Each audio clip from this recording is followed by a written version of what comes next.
Welcome to today's Explainer. Today, we're diving straight into the highly regulated, fascinatingly complex, and honestly, kinda secret language of aviation air law. Have you ever wondered how thousands of aircraft manage to share the skies safely every single day without, bumping into each other? Well, the answer lies in this meticulously detailed, universal language, but I gotta warn you, to the untrained eye, it looks like complete gibberish. So, let's go ahead and crack this code. Now, take a look at this. What you're seeing is a literal wall of aviation text and abbreviations. This is just the very first introductory page of the Oxford Aviation College syllabus. It's a massive bowl of alphabet soup right out of the gate. It really just perfectly illustrates how learning to fly isn't just about aerodynamics or steering a plane.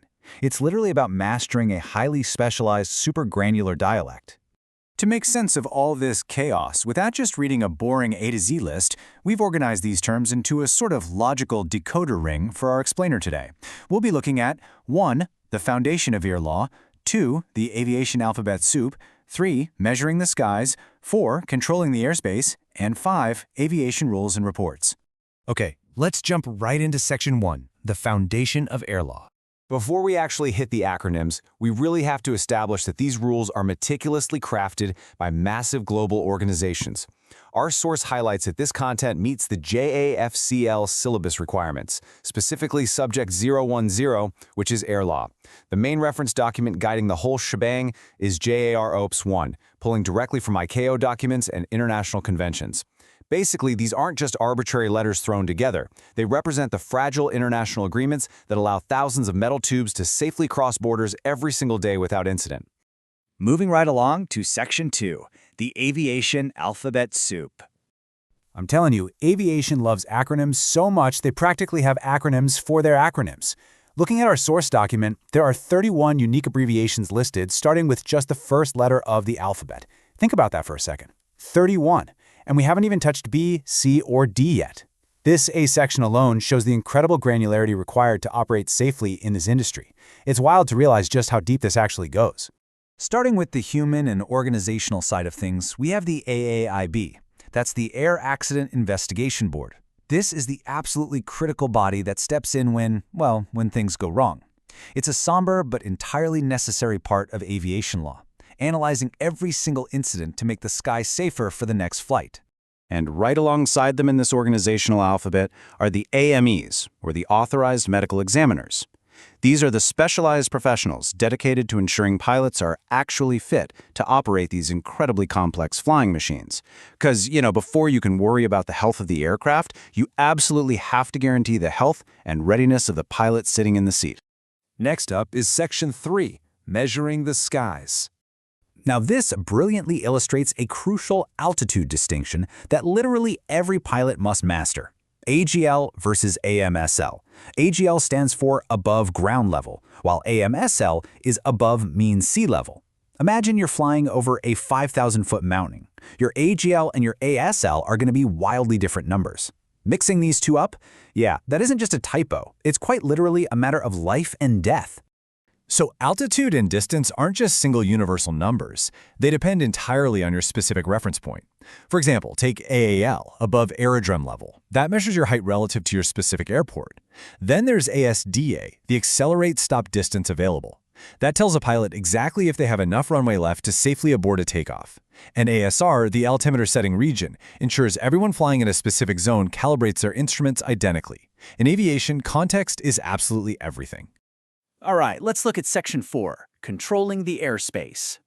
It is honestly fascinating to see the granular variations of air traffic control here. It just goes to show how incredibly precise aviation communication has to be.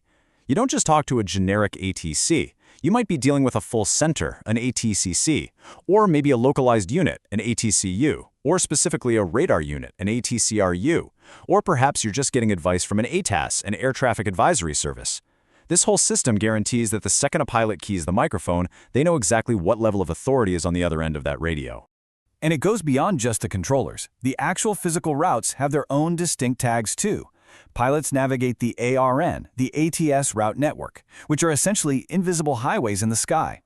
Depending on where they are, they might pass through an ACC, managing a massive block of sky, or maybe follow an ADR, an advisory route. And when they're finally coming in for a landing, they'll be looking for the ABN, the aerodrome beacon. Literally, every physical space and visual aid is mapped out in this code. Which brings us to our final category, Section 5, Aviation Rules and Reports.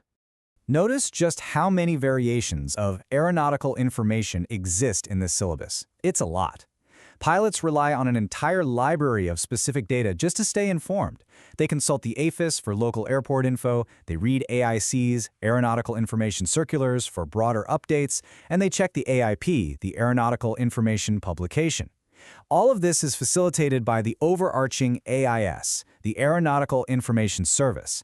It's basically a constant, vital stream of data keeping the skies predictable and safe.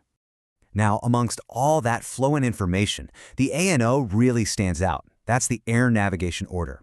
You can kind of think of the ANO as the fundamental law of the land. Or actually, scratch that, the fundamental law of the sky. It's the primary piece of legislation dictating the rules of the air. And let me tell you, ignorance of the ANO is absolutely never an excuse for an aviator. Meanwhile, over on the commercial side of things, we have the AOC, the Air Operator Certificate. This is the official, non-negotiable permission slip required for any organization to legally operate commercial aircraft. You know, you can't just buy a plane and start selling tickets. You have to prove to the governing bodies that you have the infrastructure, the training, and the safety protocols in place to earn that AOC. So all of this intense regulation ultimately culminates in the actual operation of the AC, the aircraft itself. As we've seen, you can't just take your AC and leave whenever you feel like it. You're assigned an ADT, an approved departure time, just to make sure you fit into the massive global traffic flow. And once you're airborne, well, the paperwork doesn't stop. You might have to file an AIREP, an air report, to keep the rest of the network informed about weather or any operational hazards. It's honestly incredible to think we've decoded all of this today, and yet, we've literally only just scratched the surface of the very first letter of the alphabet. Looking at just these A terms gives us such a profound respect for the sheer density and precision of air law. It really leaves us to wonder, if this list of 31 terms is just a fraction of the letter A, exactly how vast is the true language of the skies? Next time you look up and see a plane cruising along, just remember the incredibly complex, invisible language keeping it perfectly on course. Thank you so much for joining me on this explainer today, and keep your curiosity flying high.